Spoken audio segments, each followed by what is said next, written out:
It's very exciting to be here. I don't know how many of you have ever been on a horse miles from home, and all of a sudden a hail cloud comes in and you get pummeled, and you're not feeling so good. Then you see it pass by and you see more coming. There's just a great feeling of relief after you've survived, and you can see the sun and the clouds moving away.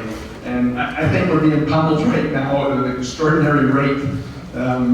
In all aspects of life, of business, government intrusion, this wonderful government of ours that said they know how to protect us from ourselves, let alone our neighbors. It's just unbelievable to me, the parental oversight that we're receiving from government. And I'm going to be changing my things because a lot changed since we started this conference. When I was doing this, I was just the vice chair. As Danny's announced this morning that went out, I accepted the interim leadership of the Wild Rose Independence Party. And to me, Alberta needs to stand up and protect itself. And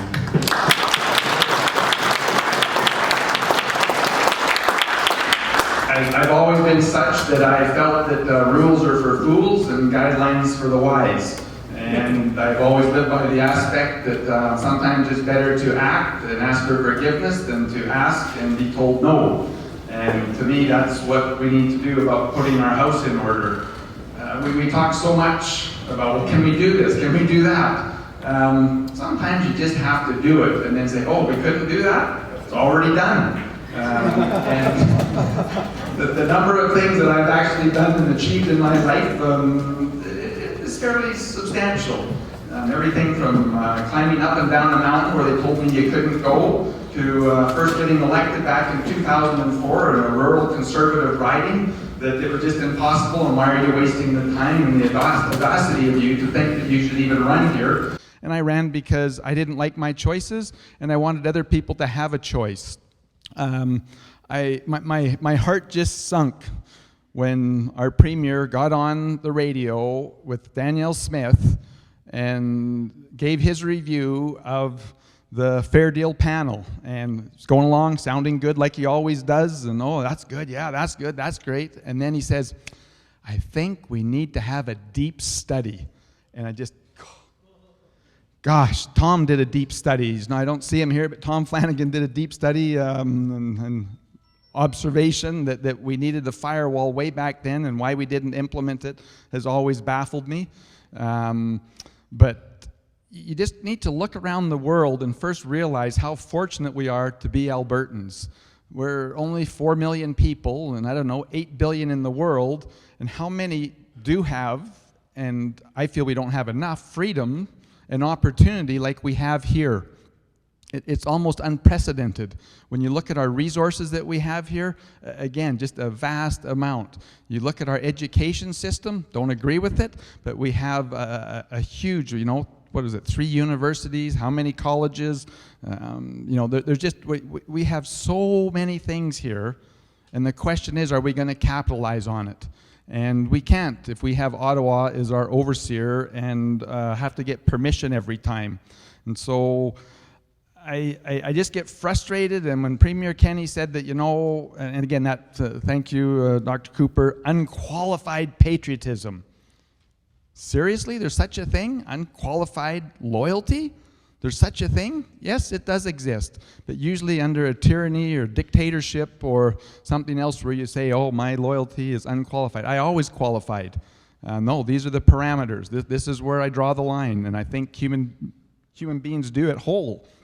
But I also really realize that human nature is such that if we really feel that there's nothing we can do or that our cause is hopeless, we don't waste a lot of time and energy trying to accomplish that.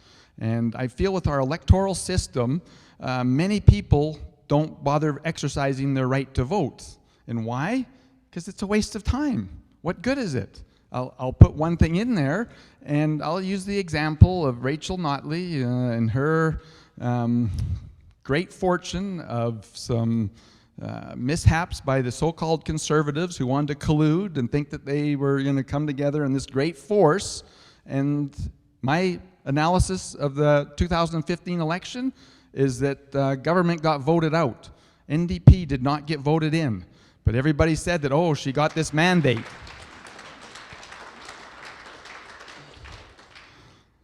And so when I sent my resignation letter to our MLA's board this morning, and again, I know I'm going to get lots of flack from those that are inside the UCP party, that we can't split the vote. We just can't split the vote. What we can't tolerate anymore is 4 years of tyranny. These individuals get elected. All of a sudden, some people are kind. They say their IQ only goes up 40%. The number of doctor's degrees they have doubles. And all of a sudden, they think every wacky idea they've ever had that comes to their head can be implemented. Why? Well, we have a mandate. Seriously? Nothing's ever discussed. But, oh no, we have a mandate. The people voted for us. Well, often we vote against something, and someone gets to become the winner because we pick them as the loser, and they happen to be there. And to me, that's what Rachel was. She was the second place person because we axed the lead person out and says, no, you're not qualified, we don't trust you, and we're tossing you. And so I think the most important thing, and if you go back historically and look at me, the thing that I have been preaching from day one is accountability. My father held me accountable. If I didn't do something, I had to go back and fix it. If I broke something, I had to pay for it. And he taught me accountability is very important in all of your actions and what you do, because when you have no accountability, you usually don't become a very good individual, or you are set up with, I want to say, government permission to steal, and you don't provide good services. There's no accountability. And the example that I often use, and it's a very tragic example, but I don't know how many of you remember, it's been back now, and time schedules are kind of a mystery to me. I just remember events. I never put a time stamp on them. But a few years ago back, we had a senior that was boiled to death. And they did a deep study on what we need to do to prevent this, that the individual wasn't held accountable, and says, well, it was an accident, and it was, and that's why we have laws that aren't intentional homicide, and we have accountability when we have accidents. Things happen, but we still have accountability through our laws usually. But that individual who did that says, well, if you only knew what I knew and had to experience bathing people all day long and put your hand in the water, your skin gets all wrinkly and you just don't understand how bad it is. And so this was a natural result of too much work and not doing that. But I still to this day maintain that had that lady been held accountable for boiling that senior to death who had had a stroke and couldn't speak, and she was thrashing in the water, I don't think the second one, a year later, would have happened. We don't know that for sure, but accountability really raised the level of performance and weeds out those that shouldn't be there. And there's never a more important place, in my opinion, than elected people. They get in there and they have 4 years of do whatever they want because they're not accountable to the next election. We can't recall them, we can't reprimand them. We can try, and you can have protests and you can have rallies, but we need accountability. And one of the other things about accountability, though, and I'll use again Rachel and her people, I think that she would have had a very difficult time maintaining a majority government because about 10 of her MLAs, I think, could have easily been recalled after her first or second action that she took, but there was nothing we could do. And it's kind of interesting to me, this is kind of a chess game usually between the left and the right, and it seems like the two kings or queens that are on the table don't want to change the rules because they think that they're going to win the next game. Why should I be held accountable? When I get there, I want to impose my views, my principles, my lifestyle on the rest of you because, well, obviously if I won, I'm right. Might is right. And so we really do need recall, and I've said to many, and in the letter I put out there, that Premier Kenney, if you're really concerned about splitting the vote, which is the number one criticism that I receive, is then pass recall legislation, pass accountability, and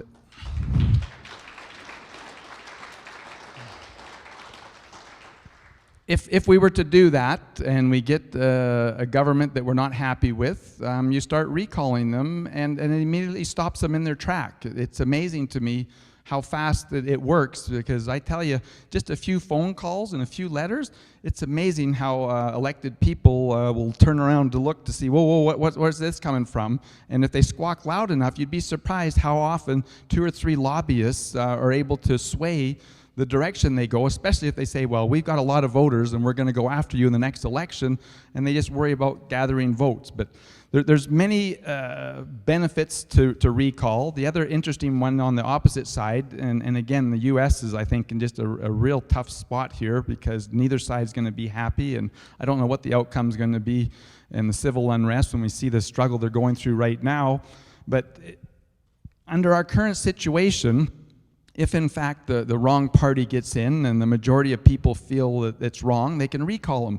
But more important to me is if a minority group feels that no, that this isn't the will of the people, that they were duped on this voting, and I'm going to go out and I'm going to collect signatures and I'm going to get this person recalled. The interesting thing is, and I don't know how many of you have gone door knocking, but that's an interesting concept in itself, and it's actually one of the things I enjoy the most, a one-on-one conversation with the people you represent. I think that they'd be shocked after they start going down the street and saying that, well, I'm so mad about this, and they knock on the door, and the people say, well, no, it doesn't really bother me.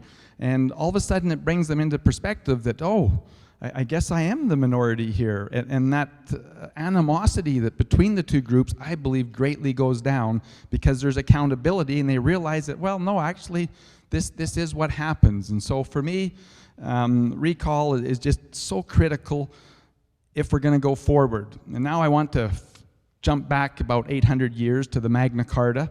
And kind of what I want to say is the first constitutional letter that we have in our British Commonwealth, and it was written down, here's what we're expected from the king, and here's what the agreements, and that we're freemen, and we do that. And then, we can jump ahead, and there's different events that happen, but I'm going to jump to Canada. In 1867, we had a constitutional act, and it was adopted, and then in 1905, Alberta signed into that constitutional document, but we didn't get the full privileges of those other provinces. And then an interesting thing happened in 1930 for me, a historical one. And again, I think one of our greatest riches, and we got the Miracle Network here that's big on carbon and what a blessing it is and how it's improved lives. And Michael will be talking, I think, tomorrow a little bit about it. But Premier Brownlee fought and got the Resource Transfer Act. And that was critical to Alberta in our success, that we need to have governance over our own home and our own resources. But we're in a different situation now, and it's always amazed me in politics how policy can almost trump law.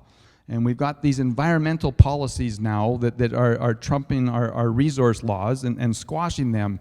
And so what I feel we need to do here in Alberta is to stand up for ourselves. We don't need to ask for permission, but there are things under the Constitution that we can do.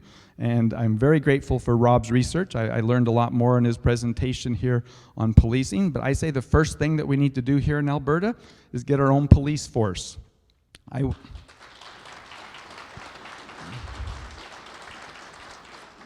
I was there in High River working for Danielle Smith when those thugs came in and stormed the town. It was just unbelievable to be there and to see that. And again, if you want to talk, I could go on an hour just about the atrocities that went on there, and seniors that are calling in on their cell phone and saying, we're stuck here, we're up to our waist in water, please come rescue us. And the gatekeepers were saying, no, we've been down that street and we've checked every door and there's nobody in there. And members of the family coming and saying they're down to 3%, we know they're in there, and they would not let them in, somehow protecting them from themselves to get their parents out of there. But it was just absolutely draconian and wrong, and we need our own police force that is accountable to the people here in Alberta. And I do agree with Rob, though. It was our minister, I think, that either winked and looked the other way. Those guys wanted to exercise their authority. I don't know. We really don't know unless we brought Doug Griffiths and the constables in here and a few people and grilled them on put them into a committee room and said, no, we want some answers here, which I think we should do.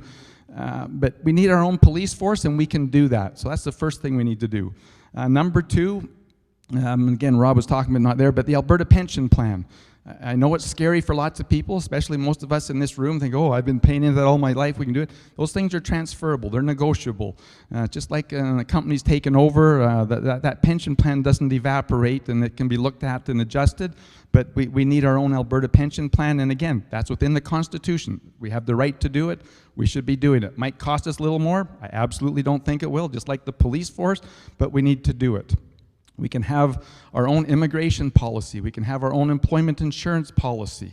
And what's the other one that I'm missing here now? I can't believe, oh, this is the big one for me. This one we don't have permission to do, and we don't ask for permission in my, listen, is we will create the Alberta Revenue Agency, the ARA, and say,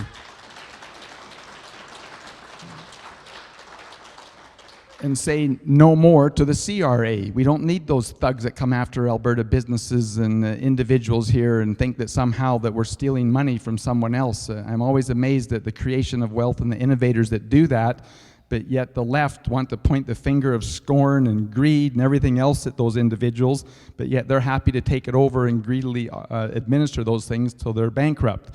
But so anyways, their own Alberta Revenue Agency, and from there we start to collect all the taxes within this jurisdiction. And I'd be so gracious as to say to get it up and running the first year, we just pass on to Ottawa what comes in, and we get it going. And there's a lot of employment that would take place in here. Again, we'd have our own people here.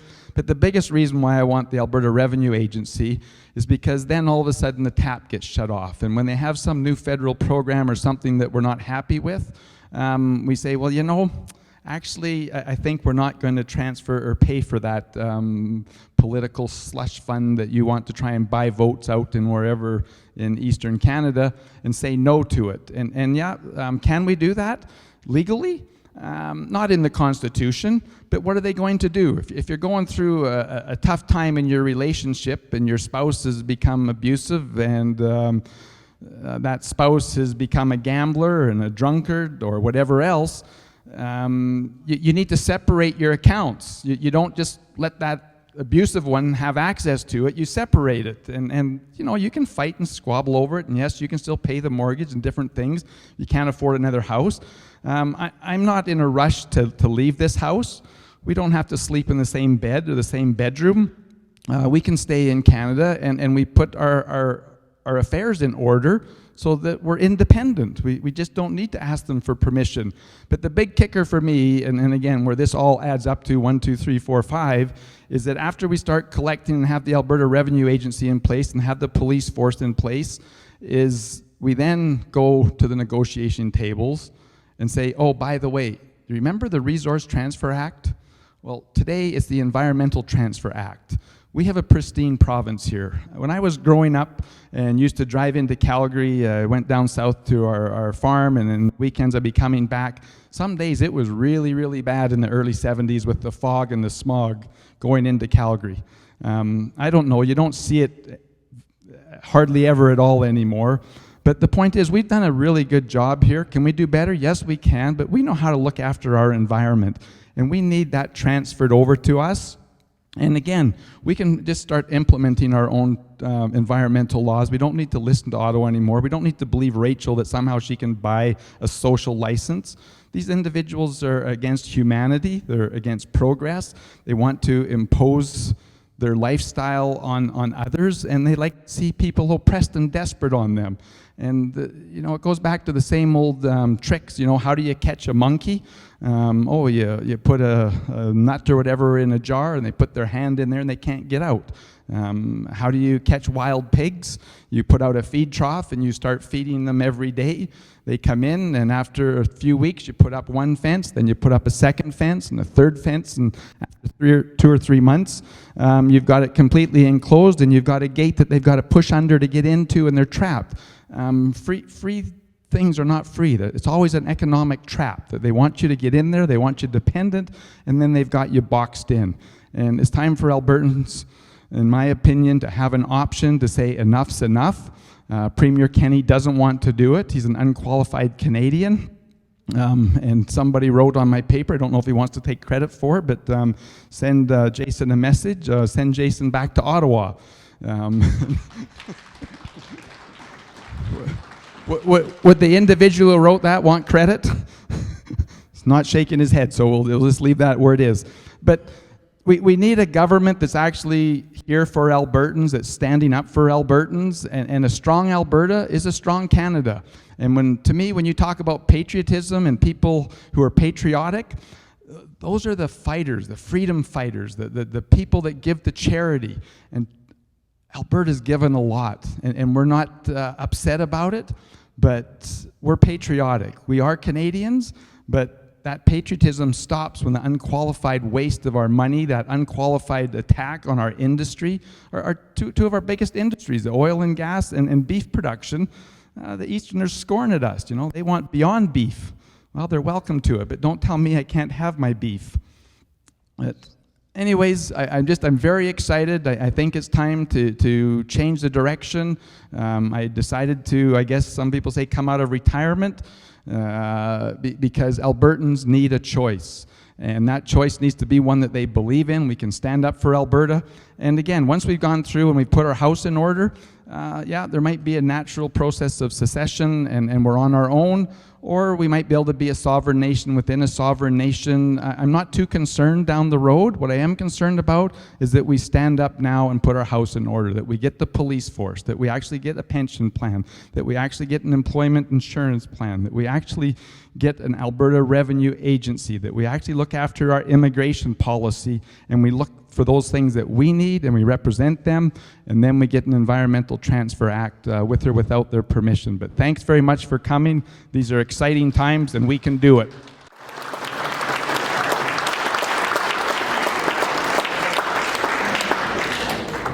As Paul was speaking, I was wondering, is the opposite of an unqualified patriot a qualified patriot? Or we can talk about that later, anyways. But go ahead. We just got one question, then we'll have more question and answer after Drew. But go ahead. So first the comment. I'm not going to be a popular one, I'll warn you now. But then the question that follows from that comment. I think everybody in this room has a lot to be grateful for Rachel Notley. And the reason I believe we have to be grateful to Rachel Notley is she figured out in one term that the concept of social license is completely bogus. I got a comment on debt of gratitude. Before you go on, I'm going to interrupt. That they don't believe that, and these people that are attacking us on that, they failed on that round, but they're still preaching the same rhetoric. Well, there's also the definition of insanity. Yeah. Doing the same thing and expecting different results. My question though for you is along the comment, what's the difference between an unqualified and a qualified Canadian? Is there a point whereby, what's your line? What is the line that the Wild Rose Independence Party says, beyond this and no more? Okay, he says, what's the between the qualified and unqualified Albertan, and where do we draw the line? Well, for me, I don't need to draw the line. I need to just put my house in order. Like if we're collecting our taxes and we've got our own environmental act and we've got our own police force, aren't we separate? Like what more do we need? Yes, we can set up passports and we can wonder what the border's going to be. And again, Danny always loves it. He lives on the border, so he's more aware of it. But we have the Rat Patrol. And to me, what's an unqualified so-called patriot? It's the criminals. It's the immigrants that have come in here that Rob was talking about, that we let land and grow roots and organizations here and cause us chaos. And no, like those people need to be sent back. Omar Gaddafi, or no, what was that? I can't think of his name. Gaddafi was the other guy that went down. But the bottom line, those are unqualified patriots that we shouldn't be giving them $10 million. I mean, our veterans are suffering, but yet someone like that, that's an unqualified patriot to me.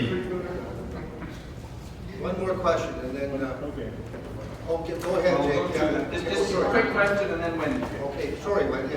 Hello there. To me, part of our problem with Canada is the criminal justice system. We need to get out of that criminal justice system that the government of Canada controls here in Alberta. Because what I'm seeing is that cops are being frustrated. I've had many acts of violence, not violence I guess, but breaking and enter, vehicles stolen, way more than I should have ever had. Because of time, can I answer your question on it? Because he's going to cut us off. First of all, we don't have a criminal justice system. We have a criminal legal system, and we need a justice system. Second, I'm very much, when we have Rob here, I believe we need reserves in rural Alberta. I actually have a friend who, his kid, Sunday afternoon, only his oldest child's only 5, the 4-year-old comes in there, Daddy, who's taking your truck? He says, what are you talking about? There's people taking your truck. He ran outside, and there were 4 individuals. They were ripping his toolbox and everything out of his truck. There's another one parked behind, and he comes running out and hollers at them and says, hey, what are you doing? Get out of here, put that stuff back. Well, luckily they didn't have guns, and they scattered, and they left, and they took his stuff. He called the police. They never even showed up. Said, well, we're not going to find them. There's no point in coming. And he was only 15 minutes from the detachment. They could have got there. I don't know where they are in our large area, though. But bottom line, 2 days later, he calls them up and says, hey, they're advertising my stuff on there. I've agreed, and we're going to meet the parking lot at this point. Will you come and meet? They said, no, they wouldn't. Like, are you kidding me? We got these 900 sheriffs, and they're so worried about our speed and whether we're wearing a helmet or a seatbelt and I said reserves, I mean sheriffs, but no, we need a police force that's there to protect our people, our property, and our lives. And again, with the reserves, and especially with Twitter and everything else we've got, you look at the volunteer fire departments and EMRs that we used to have in rural Alberta, and I'm a rural guy, I've been in the city, I love the rural out there, but in a minute, I could text if somebody showed up at my place and text to the alert line to the other 5, 15, or 50 reserves, and they could all jump in their vehicles and be there in a minute, and we could stop these people. But we don't do anything. We pontificate, we hire more, we do a lot. There's solutions. And a lot of them are easy if we just do them. And that's the whole point with the Wild Rose Independence Party. We can do these things, and we certainly don't need to sit there and say, oh, we'd like to go to court for 4 years to battle to see whether or not we can have our own police force, or we want to honor this contract. Some of it might be like Rob said, it's going to cost us $150 million. Well, that's only,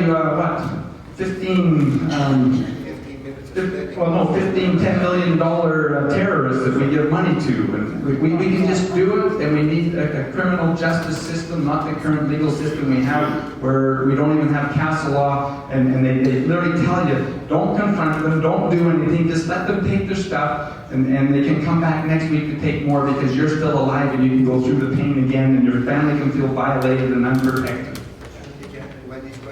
Sorry, Wendy, go ahead.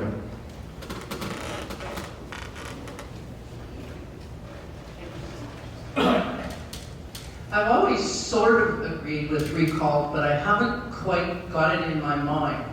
Because unfortunately what we have is the power of the leader. And every MLA or MP that's elected, they go, oh, if I open my mouth, I might not get a cabinet post.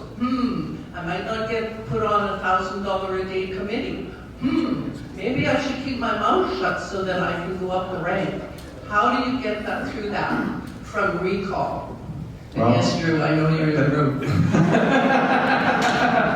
Thanks, Wendy. That's what is often asked. And when I was leader of the Alberta Alliance, and then we merged and became the Wild Rose, I had one individual from up north who was very adamant that our policy is to get rid of the wheat board, but our people up north, we need it, we love it. And I said, Dale, if you were to vote against your people, I would expect you to be stepping down. You know you represent them, you believe in that. It actually gives the leader an out and says, I'm a democracy, not a dictatorship. I expect free votes in the House, and we're going to pass things because it's a democratic process, not a dictatorship. And again, people can go to the leader and say, well, gosh, you know, my area wants this, and I expect to do it. And this is just a complete battle between dictatorship and a democracy, and a leader who understands we lead forward by example, as opposed to a tyrant who says you toe the line, or we're going to throw you on the tow line and drag you behind the ship and bring you back on board.